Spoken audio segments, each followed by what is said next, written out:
Yes. In Oak Park, where is actually in my neck of the woods, which is a suburb of Chicago, there is a certain pastor that has suggested that Lent should be a time to fast from whiteness. This particular article comes from the Chicago Sun-Times, and I believe that it was written by a person that I'm going to tell you who it is momentarily, but that's okay.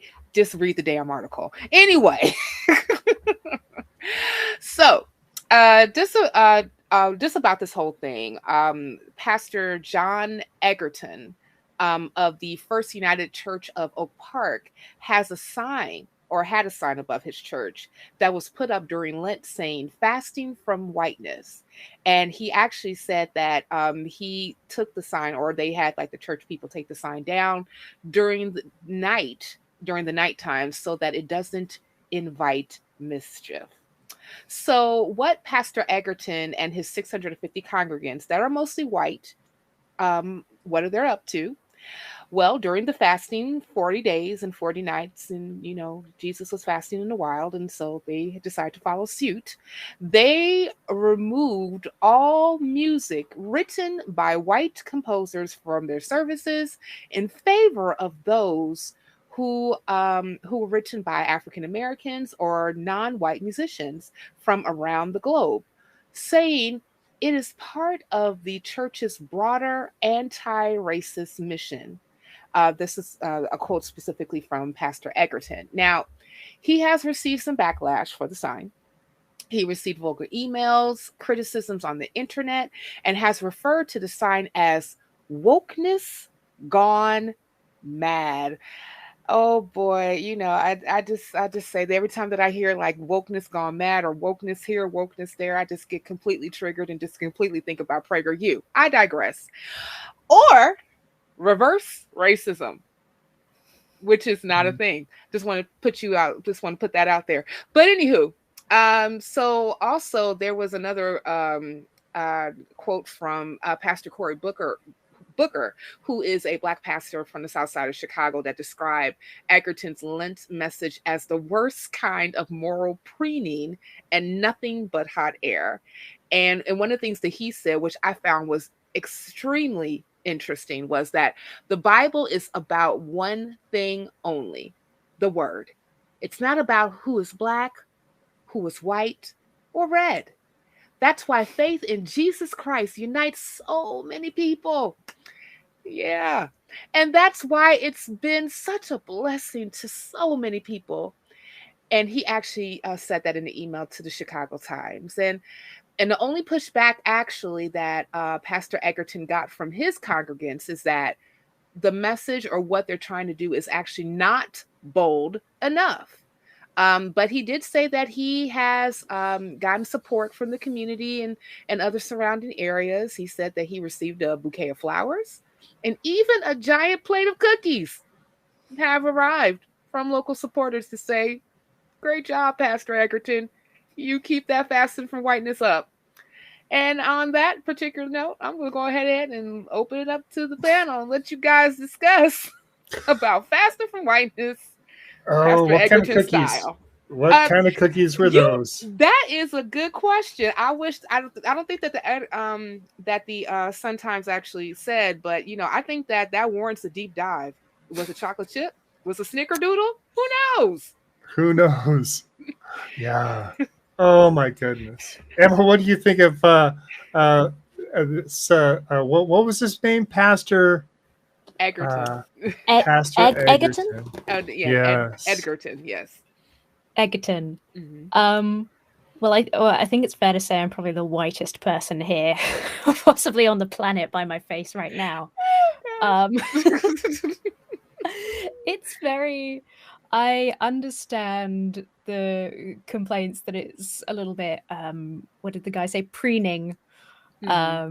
Because it feels, reading the article, it feels very, I don't know, it feels very like local middle class, nice folks at church. Oh, that'll be nice. We'll have a sign and we'll listen to some different music.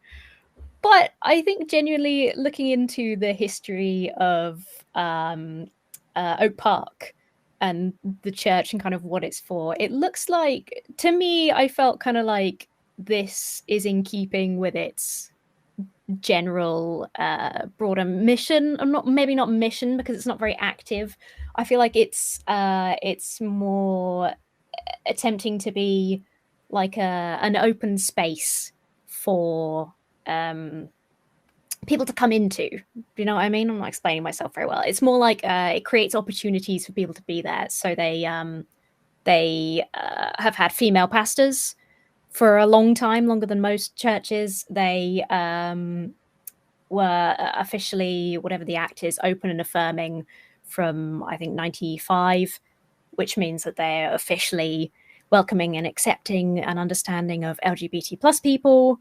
And it kind of, it feels like they're making changes by providing opportunities and welcoming all people. I saw they have quite a lot of women's events and stuff like that. So I kind of believe in the heart of the idea, you know, and my selfish part is just like, yes, let's reduce the amount of dreary composers that we usually hear in church and actually listen to something different. So I kind of disagree with the idea that it's some kind of posturing. I think the thing that made me laugh the most about it is the idea of it being some kind of reverse racism, because not only is reverse racism not a thing, but if it was a thing and they were trying to imply some kind of hate, like listening to music by non-white composers for a month is like so far from what that would be. Yeah. The backlash kind of amazed me. Indeed. I think we're all going to talk about this idea of reverse racism. I just want to say, guys, if it's not reverse racism. Racism is being discriminated, and it has other implications. And you're not being discriminated. Nobody's saying, hey, you cannot come to the church because you're white. If they did discriminate you because you're white, that would be not reverse racism. That would be just plain racism. So stop trying to play this silly card. Or reverse racism is not a thing. It's not a thing. If somebody tells you you cannot do this because you're white, that would be racism. That's it, people. And I got to admit, when I started reading the article, I read fasting for witnesses, and I was like, okay, so you are a witness, you have to go to court, and now you have to fast. What is wrong with that, you say? Then I had a good laugh when I realized, oh, fasting from witnesses. And I was like, okay, how can you fast from witnesses? I mean, what counts as witnesses? And as Cynthia explained, oh, they are just not listening to good music. I mean, not even good music, to specific music, because there is still good music out there that is not classical music. And I want to quote the guy because he said, you don't fast from things that are despicable. You don't fast from things that are ugly, he said. I'm quoting the article. You fast from those things that do tug at your heart. So, tug? Did I mispronounce that? I'm sure I did. So the things that make your heart beat, I guess that is what he's trying to imply. So of course, he enjoys these things. He enjoys this music made by white people, but he's going to fast from it, as Jesus did from, food and stuff like that, or Moses for 40 days and he didn't die out of starvation. So we have this idea of not having things that you like, and that's it. There is no racism, no discrimination, no nothing. I am still confused about... No, I'm not confused. I know that there is a specific group of people who enjoy being the center of attention. Why are you looking at me like that? And those people who pretend that anything that says, okay, white could be a problem under blah, blah, blah, they feel attacked immediately. I know I shouldn't quote memes as much, but come on, the Karen stereotype exists for a reason, and I'm sorry to every woman called Karen out there, but that's the meme I know of. And the okay boomer, it's another thing that seems to be like in the white specter of skin, apparently. And I don't know. Reading this, I could only There is a meme that I love when you see this guy who is a hairdresser who is reading a magazine called White People, and he's very confused. He's an Afro-American person, and I've seen the meme with a lot of stuff that only quotation mark white people can do. And after look for that meme, search for it, look at everything that seems to be extremely white, and I'm pretty sure you will agree with this priest, with this pastor, that maybe, just maybe, it's a good thing to rest from whiteness once in a while, especially in the USA where... What? No, Malty was saying, what does that mean? Yeah. I mean, it is, and also, I'm looking at his the Pastor Egerton's statement on how he likes Bach and he likes Mozart, and those are the composers that they are going to be fasting from. This is, I don't see this as in any way a trial or a giving up of things. I feel like it's going to give a sense of already entitled people. But I got a black friend. Yeah, that's exactly what it does. I mean, like, no, you're right. Look, when I think of what whiteness is, it has far less to do with skin color, and it has more to do with policy and social implications within an environment.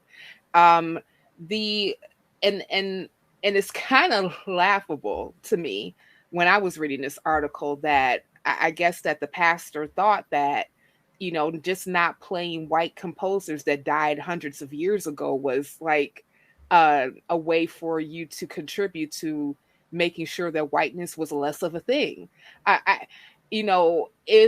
If I were to be consulted about, gee, Cynthia, how does one fast from whiteness? It is being actively involved with overarching oppressive policies that actually cause issues in one's environment. I mean, just not that long ago, there was an expose, I believe that it was done by ABC, about an Oak Park school that actually was going over specifically how racism affects their school in and of itself, how kids happen to separate themselves, they segregate themselves, and even how like Oak Park in of itself, like that entire area, it is very segregated. Oak Park happens to be more white than anything, and there is like a dividing line between Oak Park and the west side of Chicago, which is Austin, and towards the east of that line, or towards the east of that line is west side of Chicago, which happens to be predominantly Black and very poor. And then you have to the east of the Austin line is Oak Park, where you have predominantly white people who live in beautiful homes. So my takeaway from this is, like, if we're really going to have a proper conversation about fasting from whiteness, you can start in your own backyard. You can definitely look at the segregation in your community and how it actually favors a certain group of people versus another, and actually bring about change in that particular way. But just not playing Bach or Mozart for a little over a month is not it. I'm sorry. Oh, not well, sorry. You have a church full of white people, so the biggest sacrifice that they want to do is to stop listening to some classical music. I don't know. I don't want to. Okay, let me have some fun with white people for a while in here, because I was explaining something when that white gentleman over there, Mr. Malty, interrupted me so rudely, I have to say. It's because you're white, right, Malty? No, I'm just joking. But by a huge coincidence, when I was reading this article, I got to something that Cynthia is going to be here with me. Have you heard about Ron DeSantis? He said that math is too racist against white people, apparently. Wow. Because apparently learning math takes you to critical race theory, and this apparently is going to be CTR is racist against white people. This guy is a senator from Florida. It had to be Florida. Yeah. So, Cynthia, do you think that this deserves an unisonos "fuck you, Florida"? I don't know. You like those? Oh no, actually, what the fuck, Florida is. That's mostly what it is. Yeah, right there. What the heck, Florida? Yeah. Okay, so once again, it's like these guys, they want to feel oppressed. It makes me feel like. Have you seen, we were just talking about the Catholic Church. Have you heard those Christians who believe that whenever you say, hey, you are not allowed to discriminate other people, oh no, they are attacking my religious beliefs and all of that? Once I read somebody complaining about Nazis and how they shouldn't have free speech, and somebody tried to say, oh, why are you attacking my religious ideas? And it was like, dude, this is not about religion. Or why do you think that anything that stops discrimination immediately is related to your religion?